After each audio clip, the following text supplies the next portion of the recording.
Aujourd'hui, c'est pas un sujet, mais c'est juste, on va voir avec moi, ok? Est-ce que quelqu'un qui trompe sa femme ou sa petite amie, est-ce que cette personne aime encore la personne qu'il ou qu'elle a trompé? Donc, tromper quelqu'un, c'est souvent, hum, c'est quelque chose d'émotionnel. Des fois, c'est quelque chose qui se joue en coulisses. C'est comme dans un tunnel. Ok. L'amour ne se mesure pas à une fidélité mécanique, même si ça devrait être le cas pour beaucoup de gens. Parfois, celui qui trahit peut encore porter un reste d'amour, mais ce sentiment peut être brouillé, ce sentiment peut être noyé sous prétexte de la trahison. Ok. Il peut y avoir de l'amour, bien sûr, on peut dire oui, mais souvent il est gangréné dans un tunnel par le doute, par la colère ou un besoin de fuir. Donc, on est vraiment loin de ce qu'on appelle du romantisme pur et dur. Par exemple, un gars peut tromper parce qu'il se sent pas assez aimé de sa petite amie ou de sa femme. Donc, il essaie à chercher à combler un vide affectif que sa petite amie ou sa femme a laissé dans un tunnel encore. Donc, ça ne veut pas dire qu'il déteste sa partenaire, mais son geste fracasse l'autre qui reçoit ça c'est comme une gifle énorme. Dans d'autres cas, c'est carrément un coup de... c'est juste un coup de cul, comme on dit. Un moment de faiblesse où la personne s'est perdue. Alors, oui, l'amour peut exister, mais il est contaminé par la trahison. Et souvent, les gens disent, mais ça, c'est un truc sale qui grignole tout le monde. Donc, ceux qui trompent en mode compulsif, par contre, c'est un autre délire qu'on peut dire. Là, c'est plus souvent une histoire de pouvoir, d'ego, ou d'une incapacité à se poser. Parce que l'amour, s'il est là, c'est minuscule, presque inexistant. Mais certains gardent une façade, un simulacre d'amour pour ne pas tout faire sauter dans l'air. La question, c'est que l'amour n'est jamais clair quand il y a de la tromperie. Donc, c'est un cocktail explosif d'émotions contradictoires, une danse dangereuse entre désir, culpabilité et déni. Dans mon expérience, je vis des histoires où la trahison n'a pas tué l'amour, pas complètement, mais ça a mis un bordel monstrueux. J'ai vu des gens qui tentaient de recoller les morceaux, mais avec des cicatrices qui saignent encore. D'autres ont utilisé la tromperie comme un signal d'alarme, un réveil brutal. Des échecs aussi, des relations foutues à cause d'un seul faux pas fracassant.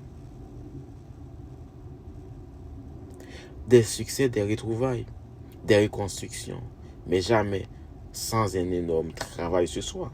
J'ai vu l'enfer de la jalousie, la tempête de la colère, le silence lourd des non-dits, des choses qui devraient dire, ils ont resté en silence. Donc, des comédiens en lumière, des artistes des feux, et même des psychologues lucides ont tous un jour affronté leurs ténèbres. Sans en parler au vêtements, ils ont trouvé des réponses et depuis tout paraît plus léger. Un fardeau s'est évaporé en silence. Je partageais quelques ressources exclusives dans cet article. La première solution, c'est la communication brute. C'est pas un secret, faut parler vrai, même si ça fait mal. Se dire ce qui ne va pas, sans détour, Ça peut éviter la déflagration. Le deuxième, c'est le temps.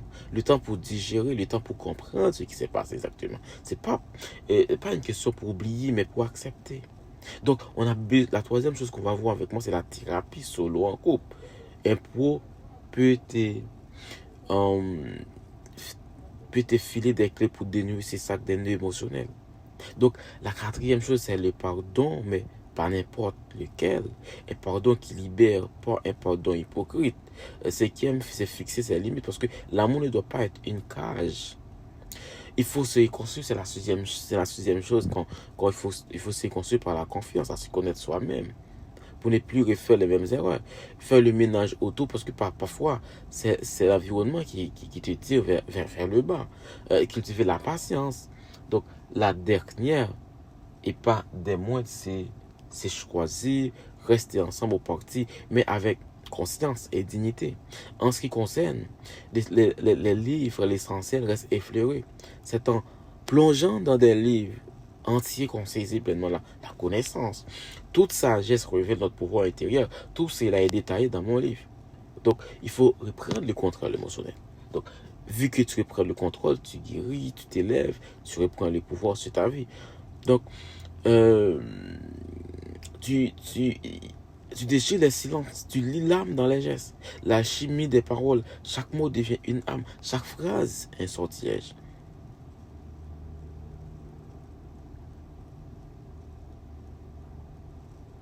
Donc, si par exemple tu utilises ces ressources, tu as déjà amorcé ta renaissance. La vie peut te balancer dans les noirs total. Un puissant fond de douleur et de confusion. Tu demandes comment t'en sortir, comment garder la tête haute, comment garder la tête hors de l'eau. Mais si tu ne vis pas vraiment dans une lumière fracassante, une fois dans la tempête, c'est rare de trouver des guides aussi clairs, aussi pratiques, aussi directs. Donc, tu préfères rester dans la merde ou attraper cette bouée. Tromper n'était pas forcément l'amour, mais les brouilles terriblement. L'amour peut survivre, mais avec des cicatrices profondes. La communication honnête est la clé pour ne pas perdre ce qui reste. Les pardons conscients libèrent, mais ne signifie pas oublier.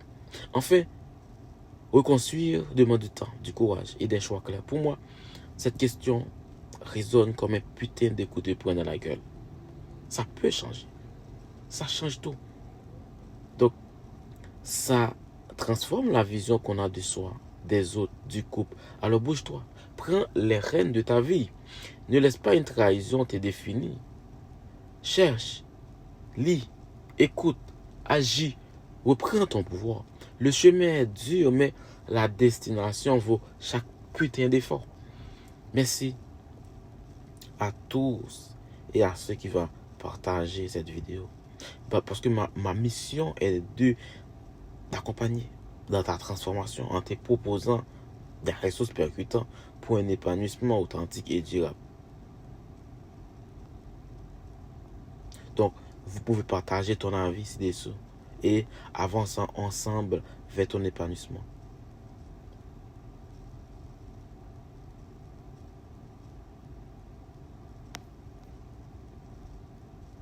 Donc, prends un carnet et écris ce que tu ressens, sans filtre. Établis une liste de limites à ne pas franchir pour toi. Pratique la méditation pour calmer la tempête interne. Cherche un groupe de paroles. Tu n'es pas seul. Remets-toi en question, mais sans te flageller. Donc, je vous laisse à digérer tout ça. Donc, vous savez déjà ce que vous devez faire. Tu sais ce qu'il te reste à faire. Bonne journée, guys.